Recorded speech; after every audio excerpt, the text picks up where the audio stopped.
Bismillahirrahmanirrahim. Assalamualaikum warahmatullahi wabarakatuh. Sebelumnya perkenalkan, nama saya Renal Valeniuska Sabda Noval.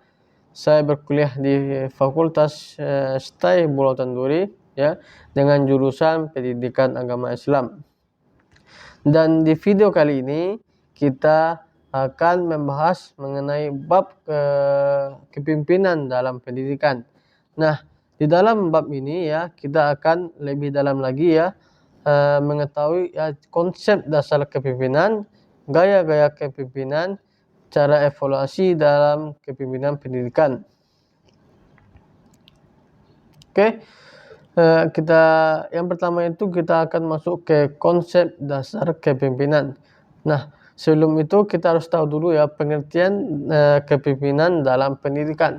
Kepemimpinan pendidikan adalah merupakan suatu kesiapan, kemampuan yang dimiliki oleh seseorang dalam proses mempengaruhi, mendorong, membimbing, mengarahkan, dan menggerakkan orang lain yang ada hubungannya dengan pelaksanaan dan pengembangan pendidikan dan pengajaran, agar segenap kegiatan dapat berjalan secara efektif dan efisien, yang pada gilirannya dapat mencapai tujuan pendidikan dan pengajaran yang telah ditentukan. Ya, seperti sekolah. Sekolah merupakan lembaga pendidikan. Pendidikan pada umumnya adalah usaha atau proses yang dilakukan secara sadar oleh orang dewasa untuk mendidik anak didiknya agar mereka mendapat kedewasaan. Nah, dengan hal itu maka disebutlah sebagai pengertian kepemimpinan dalam pendidikan. Dan kepemimpinan dapat muncul kapan dan dimanapun apabila terdapat unsur-unsur sebagai berikut. Yang pertama itu ada orang yang memimpin, ya, memengaruhi dan memberi bimbingan. Yang kedua ada orang yang dipengaruhi atau pengikut, ya, seperti anggota organisasi bawahan maupun kelompok yang mau dikendalikan. Yang ketiga, adanya kegiatan tertentu dalam menggerakkan bawahan untuk mencapai tujuan bersama. Dan keempat, adanya tujuan yang diperjuangkan melalui serangkaian tindakan. Nah, dari keempat unsur tersebut ya, ketika kepemimpinan terjadi di suatu sekolah, maka secara umumnya ya, secara formalnya kepala sekolah dianggap sebagai pemimpin. Sedangkan guru-guru dan karyawan-karyawan berkedudukan di bawah kepala sekolah, yang dimana semua personel ini melibatkan diri dalam ikatan organisasi sekolah untuk bekerja sama. Gunanya ya tentu saja gunanya untuk mencapai tujuan-tujuan sekolah mereka. Nah, kita masuk ke ciri-ciri kepemimpinan ya. Pendidikan riset mengenai kepemimpinan ya, menurut seorang pakar ya, tidak mengungkapkan satu sifat tunggal yang dimiliki semua pemimpin yang berhasil, tetapi sejumlah ciri umum yang dimiliki oleh banyak di antara mereka yang telah didefinisikan ya. Saplin ya, seorang pakar ilmu pendidikan, menyebutkan kepemimpinan yang baik dicirikan oleh beberapa sifat. Yang pertama itu sifat manusiawi, yang kedua memandang jauh ke depan atau visioner, yang ketiga percaya diri, dan yang keempat adalah inspiratif atau kaya akan gagasan. Oke, apa sih fungsi kepemimpinan? Ya, di dalam kehidupan organisasi, fungsi kepemimpinan adalah bagian dari tugas utama yang harus dilaksanakan. Nah, fungsi atau serangkaian tugas-tugas yang harus dilaksanakan oleh seorang pemimpin menurut dari seorang pakar adalah sebagai berikut ya. Yang pertama itu task relate atau problem solving function. Dalam fungsi ini pemimpin memberikan sarana dalam pemecahan masalah serta memberikan sumbangan informasi dan pendapat. Yang kedua, group maintenance function atau social function. Ya, hal ini meliputi pemimpin membantu kelompok beroperasi lebih lancar. Ya, pemimpin memberikan persetujuan atau melengkapi anggota kelompok yang lain. Misalnya, menjembatani kelompok yang sedang berselisih pendapat dan memperhatikan diskusi-diskusi kelompok. Terus apa syarat-syarat kepemimpinan ya? Syarat-syarat kepemimpinan itu ya, pertama itu ada rendah hati dan sederhana ya. Seorang pemimpin pendidikan tidak boleh sombong atau merasa dirinya lebih tahu dibandingkan orang lain. Yang kedua, bersikap membantu ya. Pemimpin hendaknya selalu siap sedia untuk membantu serta menolong anggotanya tanpa diminta. Selain itu, pemimpin juga hendaknya meluangkan waktu untuk mendengarkan kesulitan-kesulitan yang dihadapi oleh anggotanya akan apa yang dihadapi mengenai tugasnya.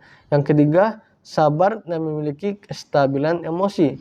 Seorang pemimpin seorang pemimpin pendidikan hendaknya memiliki sifat sabar, jangan mudah kecewa dan memperlihatkan kekecewaannya dalam menghadapi sebuah kegagalan atau kesukaran ataupun sebaliknya. Ya, jangan mudah bangga dan sombong jika kelompoknya berhasil. Yang keempat, percaya pada diri sendiri. Seorang pemimpin hendaknya menaruh kepercayaan sepenuhnya kepada anggota-anggotanya. Percaya bahwa mereka akan dapat melaksanakan tugasnya masing-masing dengan sebaik-baiknya. Oke, yang kelima, jujur, adil, dan dapat dipercaya. Ya, seorang pemimpin hendaknya konsekuen terhadap orang lain dan terhadap diri sendiri. Selalu berusaha agar sikap dan tindakannya tidak bertentangan dengan perkataan dan perbuatannya. Oke, setelah syarat-syarat kepemimpinan, kita akan masuk ke tugas-tugas kepemimpinan. Yang pertama itu penetapan tujuan atau sasaran. Nah, tujuan yang hendak dicapai ya memegang peranan yang sangat penting karena tujuan merupakan pedoman dalam menentukan langkah-langkah yang akan ditentukan. Tujuan atau sasaran harus jelas, dalam arti mungkin dicapai dengan perumusan tujuan yang operasional. Yang kedua, menyusun rencana kerja. Rencana kerja adalah hasil keputusan dalam menentukan hal-hal yang akan dikerjakan dalam rangka pencapaian tujuan yang tentunya telah ditentukan. Perencanaan dalam bidang pendidikan berarti penyusunan keputusan tentang hal-hal yang akan dikerjakan oleh pemimpin pendidikan dan personal yang lain dalam rangka membantu anak untuk mencapai tujuan pendidikan yang sudah ditetapkan. Yang ketiga ya, pengorganisasian dan pendayagunaan personel. Setiap usaha kerjasama untuk mencapai tujuan yang telah ditetapkan, maka tidak mungkin dilaksanakan sendiri oleh seorang pemimpin, terutama karena terbatasnya kemampuan seseorang untuk mengerjakan pekerjaan yang banyak dan terbatasnya waktu serta tempat. Maka oleh karena itu, pekerjaan harus diselesaikan dengan dibagi-bagi ya, termasuk bahan, alat-alat, dan personal. Maka dengan adanya pengorganisasian ini, berarti pekerjaan dapat diatur dengan sebaik-baiknya. Dengan waktu yang ditetapkan dapat digunakan dengan efektif, sehingga pekerjaan dapat diselesaikan tepat seperti yang sudah direncanakan dan diharapkan.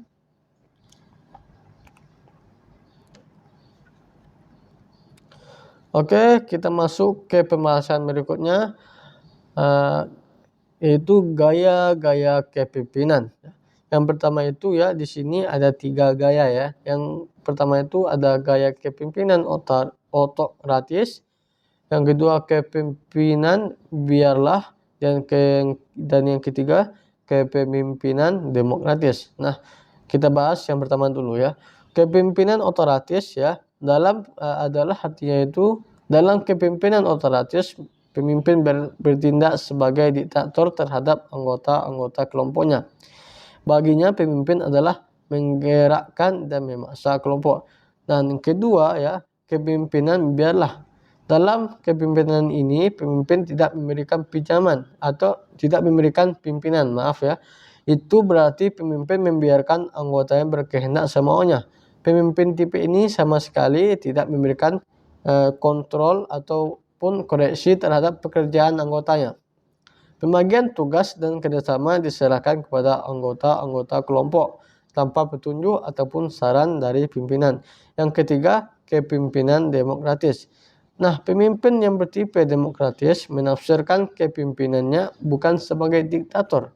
melainkan sebagai pemimpin yang di tengah-tengah anggota kelompoknya atau sebagai saudara tua terhadap teman-teman sekerjanya ataupun bahkan sebagai kakak terhadap saudara-saudaranya, bukan sebagai majikan terhadap buruhnya ya.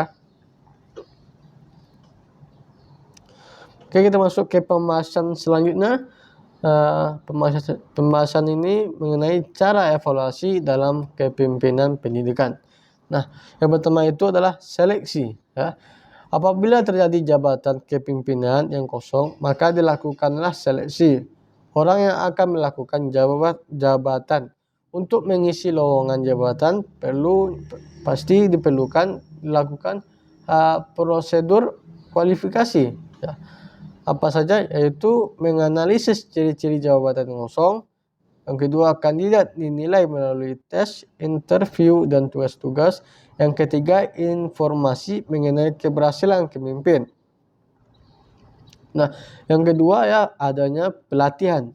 Nah, ada 3 kategori keterampilan yang mudah diperbaiki, yaitu keterampilan pengelolaan, pengetahuan teknis dengan metode pelatihan khusus. Yang ketiga adalah keterampilan konseptual.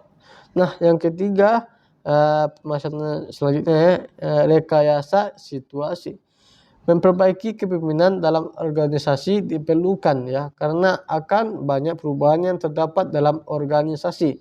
Perubahan itu seperti peningkatan atau merosotnya otoritas pemimpin. Yang kedua, peningkatan atau merosotnya kendali pemimpin.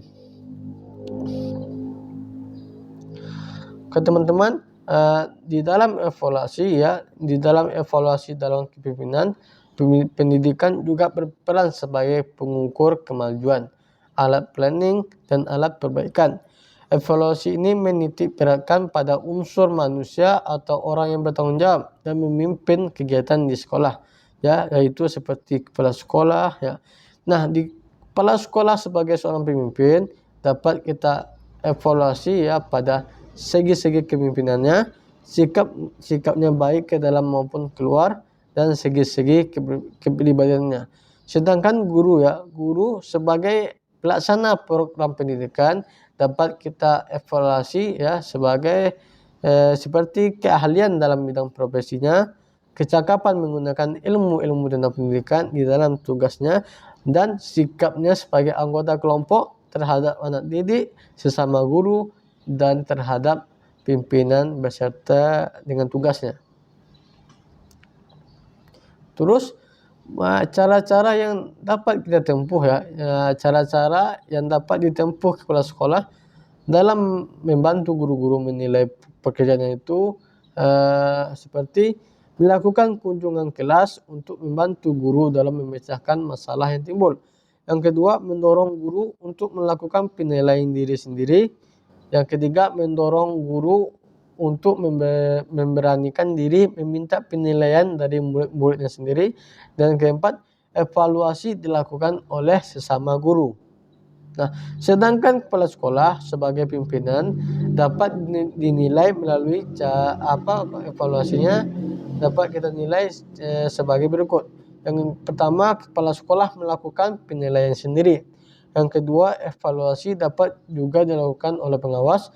Yang ketiga, apabila dikehendaki oleh kepala sekolah, guru dapat diminta melakukan evaluasi. Oke, mungkin cukup sampai di sini penjelasan mengenai kepemimpinan dalam pendidikan ya. Terima kasih kepada yang sudah menonton ya. Jangan lupa untuk like dan subscribe video ini agar saya lebih bersemangat lagi untuk membahas mengenai materi-materi yang lainnya. Oke, saya akhiri. Wassalamualaikum warahmatullahi wabarakatuh.